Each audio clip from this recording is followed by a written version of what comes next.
में आंसू उबाल कर देख, गमों की आंच में आंसू उबाल कर देख, बनेंगे रंग किसी पर डाल कर देख, बनेंगे रंग किसी पर डाल कर देख, तुम्हारे दिल की चुभन भी कम होगी जरूर, किसी के पांव का कांटा निकाल कर देख।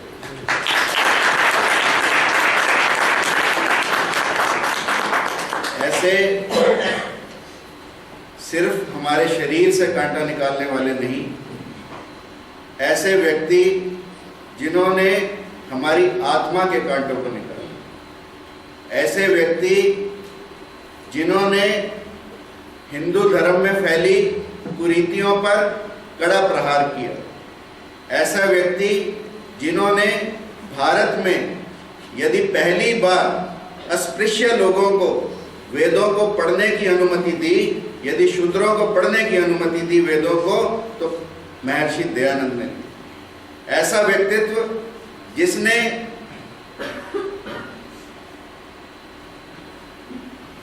अनाथालयों की स्थापना की, जिसने पहली बार धर्म और साइंस को जोड़ने की कोशिश की, ऐसे व्यक्ति दुनिया में कभी कभी आते हैं। ऐसे व्यक्तित्व के दर्शन से ही हमारी आत्मा के बंद दरवाजे खुलने लगते। एक ऐसा व्यक्ति जिसको बचपन में कई ऐसी चीजें, कई ऐसी घटनाएं घटी जिनसे मन व्यथित हुआ और उनकी स्वयं की आत्मा के बंद दरवाजे खुले और वो चल पड़े इस खोज में कि सत्य क्या है, कि मृत्यु क्यों घटती है। अपनी बहन की मृत्यु हुई, अपने चाचा की मृत्यु हुई, इन दोनों मृत्युओं ने मूलाशंकर के अंदर तक को झकझोर कर रख दिया और मूलाशंकर को एक ऐसी यात्रा पर निकाला जहां से मूलाशंकर न रहे बल्कि महर्षि दयानंद सरस्वती बन गए।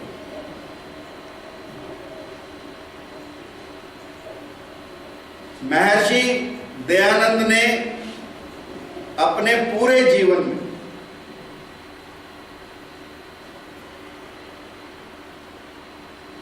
इतना कार्य किया जितना शायद एक जीवन में करना बहुत ही कठिन कार्य है। जो महर्षि दयानंद के साथ हुआ वही लगभग महात्मा बुद्ध के साथ हुआ। क्यों? क्योंकि जीवन में आत्मक्रांति लाने के लिए कोई ना कोई घटना का होना स्वाभाविक ही है, कोई ना कोई धक्का लगना स्वाभाविक है। जब तक हमें कोई धक्का ना मारे तब तक हमारी आत्मा जागती नहीं।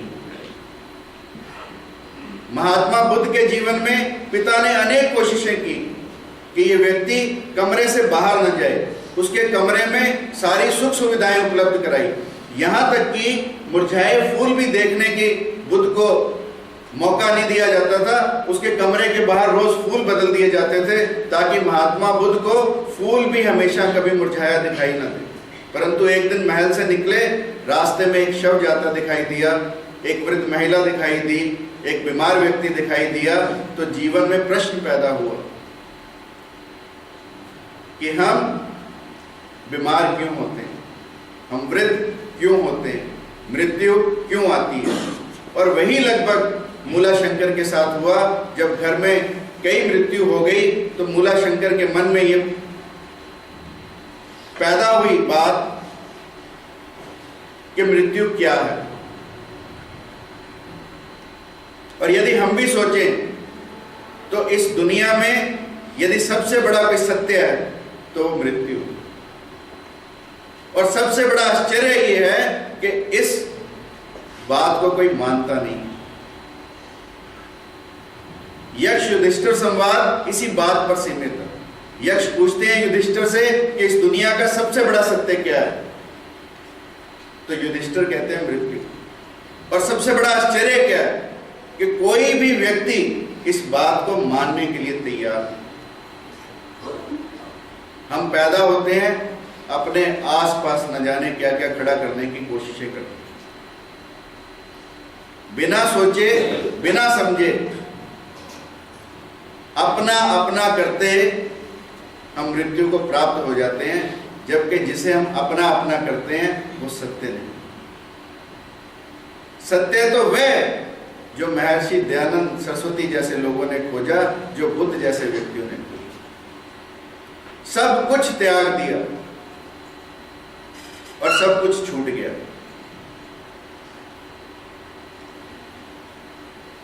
और जब गुरु ने गुरु दक्षिणा मांगी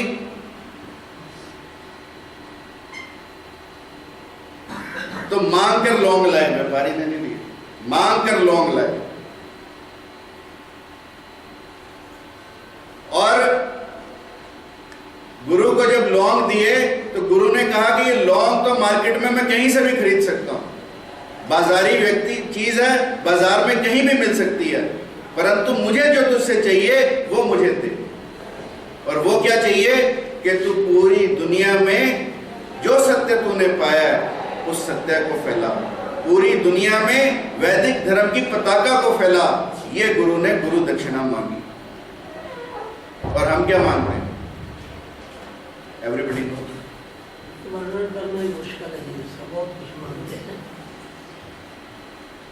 पर जो असली चीज है वो हम कभी नहीं मांगते।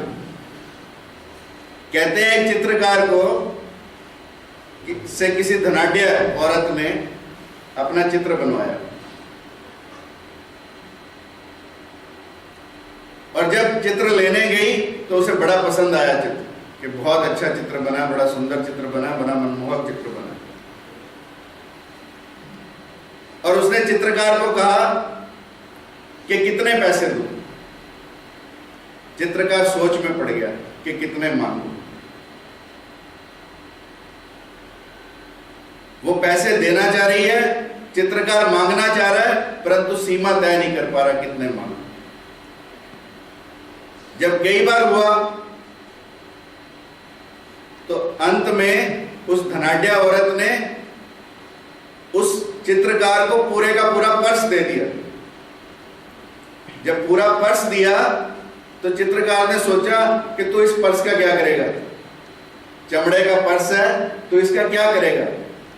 जब वो पर्स देकर जाने लगी तो उसने कहा, मैडम मेरे को ये पर्स नहीं चाहिए, don't give me this purse, if you want to give me $100।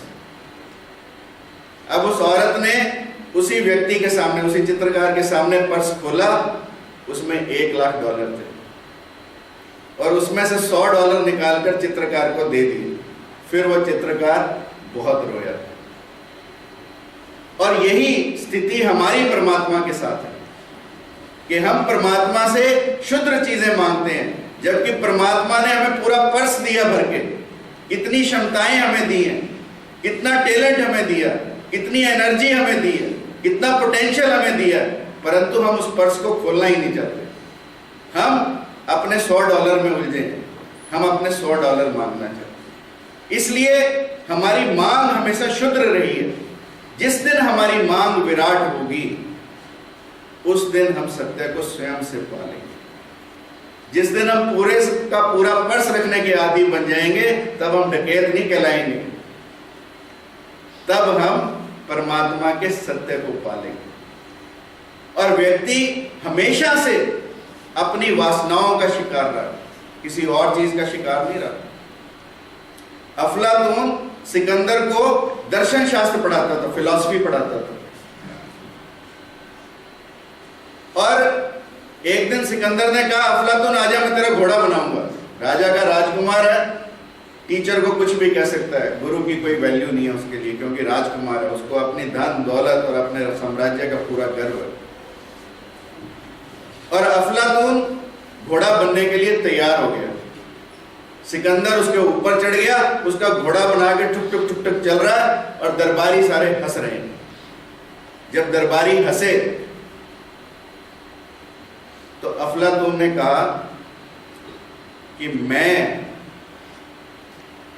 गधा कोई सिकंदर के कहने से नहीं बना, मैं गधा बनाऊं तो अपनी वासनाओं की वजह से। मैं गधा बनाऊं तो अपने लोभ की वजह से, मैं गधा बनाऊं तो अपने लालच की वजह से, क्योंकि मेरे अंदर लालच था कि मैं राजकुमार से कुछ ना कुछ सोने हीरे जवाहरात पाऊं। तो व्यक्ति हमेशा यदि जीवन में गधा बनता है तो अपनी वासनाओं से बनता है। व्यक्ति यदि अपने जीवन को शुद्ध रखता है तो वो केवल अपनी वासनाओं की वजह से, और जिस दिन ये वासनाएं छूटती हैं उस दिन मूला शंकर से दयानंद सरस्वती बनते हैं। और सबसे बड़ी बात, ऐसे व्यक्ति क्षमा के लिए जगन्नाथ बावर्ची ने दूध में कांच मिलाकर दिया। जब स्वामी जी को आभास हो गया कि उनको कोई जहर दे दिया गया और अब वो मरने के नजदीक हैं, और जगन्नाथ रसोइया भी सच्चा था, जब उसने स्वामी जी को मरते देखा तो उसने भी अपना जो कार्य था उसके लिए क्षमा मांगी स्वामी जी से कि स्वामी जी मुझे माफ कर दो, मुझे तो इस वैश्या ने पैसे दिए थे, मैं धन के लालच में आकर आपको जहर दे गया। तो स्वामी जी ने उस रसोइये को कहा कि इससे पहले मैं मरूं तो ये देश छोड़कर, तो ये शहर छोड़कर भाग जा, अन्यथा मेरे समर्थक तुझे जिंदा नहीं रहने देंगे। यह क्षमा का भाव, जिस व्यक्ति ने जहर दिया उसे भी क्षमा किया स्वामी दयानंद ने। और यही भाव जब जीसस को फांसी पर लटकाया गया, सूली पर लटकाया गया, तो जीसस ने कहा कि ये लोग नहीं जानते कि ये क्या कर रहे हैं। और यही भाव जब सुकरात को जहर दिया गया तो सुकरात ने कहा कि ये जिसे मार रहे हैं वो मर नहीं रहे। यानी क्षमा का भाव, जितने व्यक्ति बड़े हुए उतना झुके, उतना दूसरों को क्षमा की, इसलिए ये लोग बड़े कहते हैं। इसीलिए कहा गया कि जो आला जफ्र होते हैं हमेशा झुक के मिला करते हैं, क्योंकि सुराही सिर नगू होकर भरा करती है पैमाने।